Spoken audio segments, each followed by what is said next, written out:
Hello guys.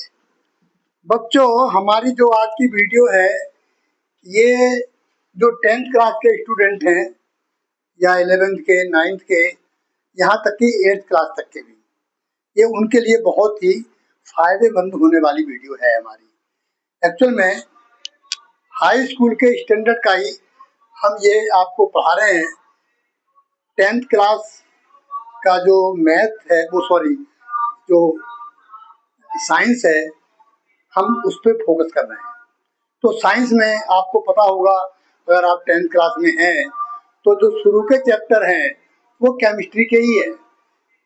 4-5 chapter है शायद, तो हमें केमिस्ट्री ना होते हुए भी पढ़नी पड़ेगी क्योंकि भाई 10th क्लास को पास करना है। ओके गाइस, तो बच्चों आज का जो हमारा मेन फोकस रहेगा, जो टॉपिक राइटिंग और केमिकल इक्वेशन। जो केमिकल इक्वेशन है उसे हम लिखते कैसे हैं, हम आज वो ट्रिक आपको बताएंगे, कुछ टिप्स भी देंगे, है ना, कि क्या क्या जरूरी है एक केमिकल इक्वेशन लिखने के लिए। अच्छा, हम सपोज केमिकल इक्वेशन तो हमारी लिखी गई जैसे तैसे करके, अब उसे बैलेंस करना भी होता है। अगर बैलेंस आपने नहीं की तो इक्वेशन आपकी बेकार है। तो बैलेंस करना सिखाएंगे आज, ठीक है। और केमिकल इक्वेशन लिखी कैसे जाती है आज उस पर भी हम फोकस करेंगे। तो गाइस, केमिकल इक्वेशन लिखने के लिए हमें ना कुछ चीजें जरूरी होती हैं। हम पॉइंट टू पॉइंट लेके चलते हैं। सपोज हम लिखते हैं एक पॉइंट, मान लो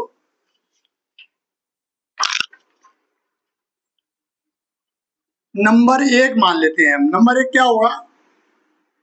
नंबर 1 सबसे पहले क्या होगा, हमें जो उसके रिएक्टेंट्स हैं हमें वो तो पता होना चाहिए, क्योंकि केमिकल रिएक्शन की हम आपको डेफिनेशन बता चुके हैं लास्ट वीडियो में कि 2 या 2 से अधिक रिएक्टेंट पदार्थ, है ना, आप कुछ भी कहो, है ना, तो वो मिलकर के जब उनमें कोई केमिकल रिएक्शन होता है, यानी कि अभिक्रिया होती है, हम इसे अभिकारक भी कह सकते हैं, रिएक्टेंट भी कह सकते हैं, ठीक है, और कोई पदार्थ भी कह सकते हैं।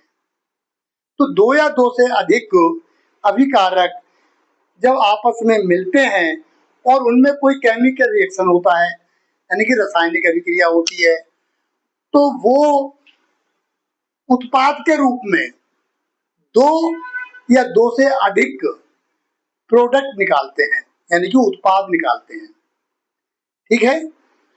और जो उत्पाद हमारे निकले हैं आफ्टर केमिकल रिएक्शन, क्या हुआ, उसके गुण और धर्म दोनों किससे, रिएक्टेंट से अलग हैं। जो शुरू में हमारा पदार्थ था अब वो नहीं रहा, वो कोई एक नया पदार्थ बन जाता है, नए गुण धर्म वाला, उससे कोई रिलेशन ही नहीं रहता उसका। समझे आप? इसी को केमिकल रिएक्शन बोलते हैं, ठीक है। मैंने शायद एक वीडियो में बताया था कि फिजिकल रिएक्शन भी होता है ना, तो उसमें तो रिएक्शन होता है और कुछ देर के बाद क्या होता है, वो अपनी मूल अवस्था में आ जाते हैं पदार्थ, जो भी है, ठीक है। तो अब अभी हम क्या करेंगे, सबसे पहले हमें पता होना चाहिए रिएक्टेंट्स क्या होते हैं। रिएक्टेंट हमें कौन कौन से रिएक्टेंट्स हैं, हम किसकी इक्वेशन बना रहे हैं, यानी कि समीकरण बना रहे हैं। तो ये देखो बच्चों, रिएक्टेंट्स सबसे पहले हमें ये पता होना चाहिए, ठीक है। अच्छा चलो, और फिर उसमें जो उत्पाद है, ये मैं यहाँ पे एक एरो बना रहा हूं। ये एरो बहुत कुछ कहता है। जैसे ये जो एरो है, यहाँ पे होती है केमिकल रिएक्शन, जो अभिक्रिया होती है वो यहीं पे होती है, तो एरो लगाना बहुत जरूरी है। और जो रिएक्टेंट्स है वो लेफ्ट हैंड साइड में ही लिखना जरूरी है। ये रूल है, जैसे हर चीज का एक रूल बनाया जाता है आसानी के लिए। ऐसा नहीं है कि मैं तो रिएक्टेंट इधर लिखूंगा राइट हैंड साइड में, है ना, तो वो पॉसिबल नहीं है, क्योंकि एक नियम बना दिया, एक कानून बन गया तो बच्चों यहाँ पे क्या होगा, ये मैं अगर कह दूं लेफ्ट हैंड साइड है ये हमारी, और ये क्या है, राइट हैंड साइड है। यहाँ हमारा आएगा प्रोडक्ट आफ्टर रिएक्शन, या उत्पाद कह लो उसे, वो हमारा इधर आएगा। अगर हमें रिएक्टेंट्स का पता लगे तो केमिकल रिएक्शन के बाद क्या बनेगा, यानी उत्पाद क्या होगा, वो हम हो सकता है उसका हम आइडिया लगा लें, अगर छोटा मोटा है तो। कोई बड़ा रिएक्शन है तो नहीं कह सकते। अब सपोज जैसे मान लो पानी समझ लो आप, इससे आसान और क्या होगा। मान लो हमें पता लग गया दो रिएक्टेंट्स हैं, एक है हमारा हाइड्रोजन, क्या है हमारा, एक हाइड्रोजन, ठीक है, हाइड्रोजन प्लस ऑक्सीजन।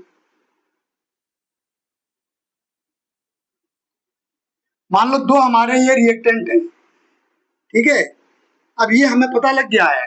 अब जब हमें पता लग गया हाइड्रोजन और ऑक्सीजन, इसका मतलब क्या हुआ, इसका मतलब हुआ कि भाई इतना तो हमें समझ होगी होगी हर बच्चे को, इसीलिए बड़ा हल्का सा एग्जाम्पल लिया है। भाई पानी बनेगा तो हम यहाँ लिख सकते हैं राइट हैंड साइड में वाटर, अंग्रेजी में लिखेंगे तो वाटर, अदरवाइज पानी तो ये है ही।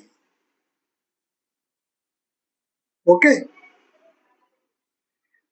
ये पहली कंडीशन है, हमें रिएक्टेंट्स का पता होना चाहिए, और उसके बाद या तो हम पता करें और नहीं तो हमें लगभग थोड़ा बहुत आइडिया लग ही जाता है कि इन दोनों के मिलाने से क्या बनेगा। पहली कंडीशन हमारी पूरी हुई।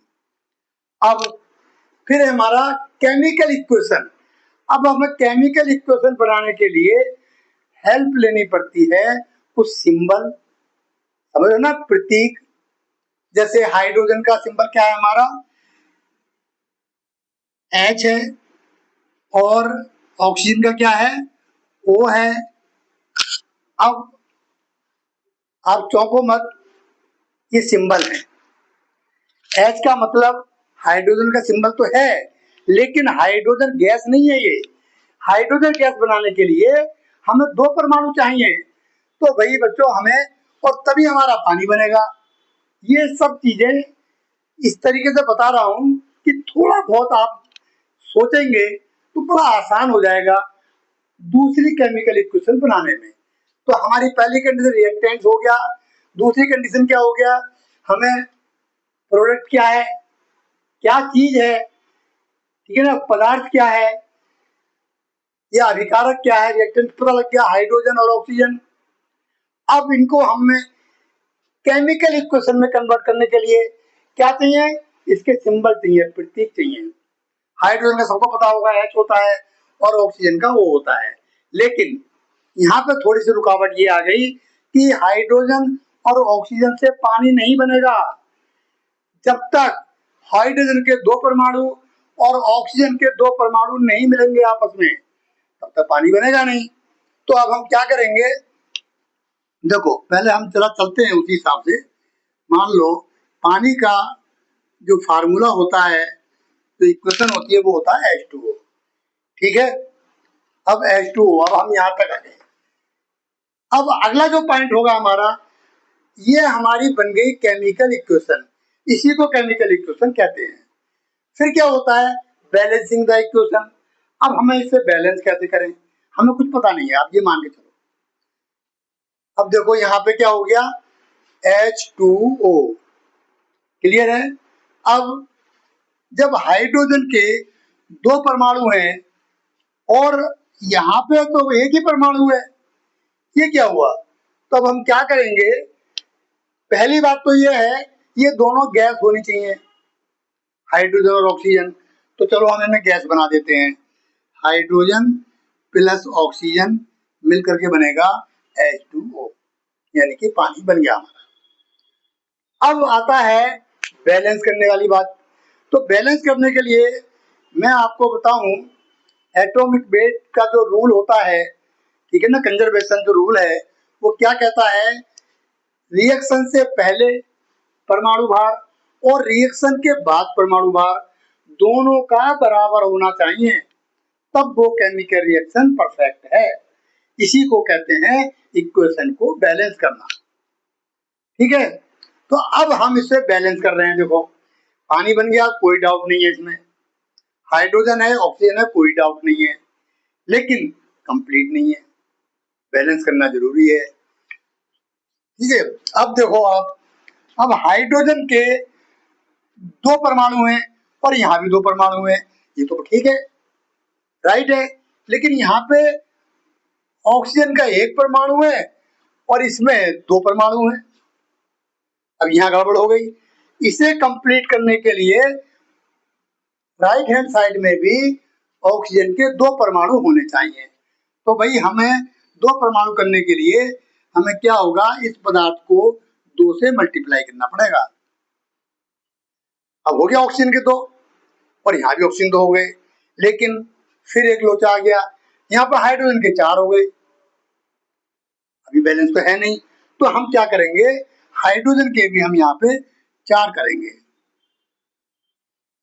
आपको समझ में आया? मेरे ख्याल से अब ये हमारी इक्वेशन बैलेंस हो चुकी है।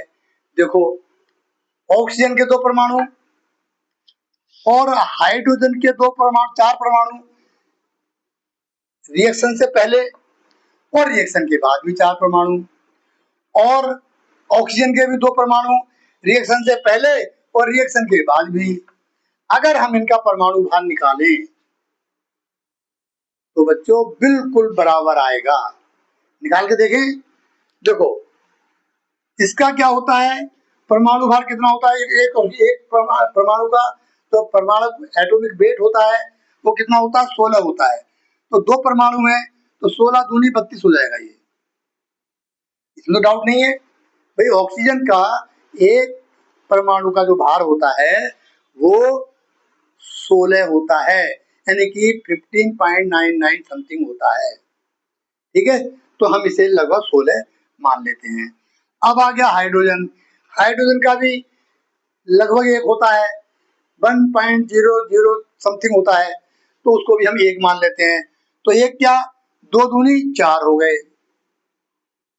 अगर हम रिएक्शन से पहले देखें, इसका एटॉमिक वेट 32 और 4 36 हो गए टोटल। कितने हो गए, 36। अब इसको भी देख लेते हैं, इसको भी 36 होने चाहिए। देखो ऑक्सीजन के 16 और दूनी 32 हो गए, 32, और इसके भी देखो दो दूनी चार। देखो कुछ समझ में आया, यानी कि 32 प्लस 4 यानी हो गई है 36। यानी कि केमिकल रिएक्शन से पहले और केमिकल रिएक्शन के बाद जो भी नया पदार्थ हमारा बना, गुणधर्म तो अलग हो गए, लेकिन एटॉमिक वेट, परमाणु भार, वो बिल्कुल रिएक्शन से पहले जितना था उतना ही रहेगा। ये साइंस का नियम है। ना तो इसमें केमिकल रिएक्शन में ना तो परमाणु भार कम होगा और ना आपका बढ़ेगा। तो कुछ ऐसे रूल हैं, जो टिप्स हैं, जो आप अपने जहन में रखेंगे तो आप कितनी भी मुश्किल से मुश्किल इक्वेशन को बड़े आसानी से बैलेंस कर देंगे। हाँ, मैं एक चीज आपको बता दूं, अगर आप लोगों ने पेपर नहीं दिए हैं 10th क्लास वगैरह के, जिन्होंने पता है, एक या दो सवाल जरूर आते हैं बैलेंसिंग वाले, जो हमें केमिकल इक्वेशन को बैलेंस करना होता है। वो जरूरी नहीं है कि दो ही रिएक्टेंट हो, उसके अंदर हो सकता है ज्यादा हो, है ना, लेफ्ट हैंड साइड में भी और राइट हैंड साइड में भी। कोई भी दो या दो से अधिक, दो से कोई अकेला तो पदार्थ रिएक्शन करेगा नहीं, लेकिन हो सकता है आपके दिमाग में आ रहा है कि ऐसा तो होता है। जैसे हमारा मैग्नीशियम है, मैग्नीशियम अकेला है, अगर उसे हम जलाएं तो मैग्नीशियम ऑक्साइड बनती है। तो अब आप इस भ्रम में ना रहें कि मैग्नीशियम अकेला है, क्योंकि हमने मैग्नीशियम को एटमॉस्फेयर में जलाया है, तो उसके लिए ऑक्सीजन कहाँ से मिली, एटमॉस्फेयर से, यानी होंगे दो ही। फिर ऑक्सीजन से रासायनिक अभिक्रिया करके क्या बन गया हमारा, मैग्नीशियम ऑक्साइड बना। ठीक है, तो इस तरीके से कम से कम 2 पदार्थों का होना जरूरी है केमिकल रिएक्शन के लिए। ठीक है, तो अभिकारक बोलो कुछ भी बोलो, मैं इसलिए बोल रहा हूँ, बार बार रिपीट कर रहा हूँ हिंदी अंग्रेजी दोनों में, कि बच्चों कई बार ऐसा होता है कि हमारे केस में हम लोगों ने यूपी से किया था, तो एक कोई पता नहीं क्लास कौन सी थी, वो कुछ स्टूडेंट्स की रिक्वेस्ट पे पेपर हिंदी और अंग्रेजी दोनों में आया था, एक साइड इंग्लिश और एक साइड हिंदी। प्रॉब्लम क्या थी, कुछ बच्चे इंग्लिश मीडियम से निकल के आए थे, उन्हें हिंदी समझ में नहीं आती थी। हम जैसे लोग, हम परिवार से भी हिंदी को प्राथमिकता देते थे, तो हम तो सब कुछ ये अभिकारक, उत्प्रेरक, है ना, उत्पाद सब हिंदी में याद करते थे। रिएक्टेंट्स के बारे में हमें पता नहीं था, है ना। और हमने याद भी किया रिएक्टेंट के, ऐसा ना हो हम इसके शिकार हो जाएं। तो हमने हिंदी वाला पेज जब पलट के देखा, तो हो सकता है आप बोर हो रहे होंगे मेरी बात सुन के, लेकिन बात बहुत काम की है। जब हिंदी का पेपर पलट के देखा तो हिंदी में भी रिएक्टेंट्स ही लिखा हुआ था। हमने वो सवाल ही छोड़ दिया, क्योंकि हमें तो ये पता था, रिएक्टेंट तो पता था मतलब, लेकिन जो हिंदी थी हमें तो उत्प्रेरक मालूम था।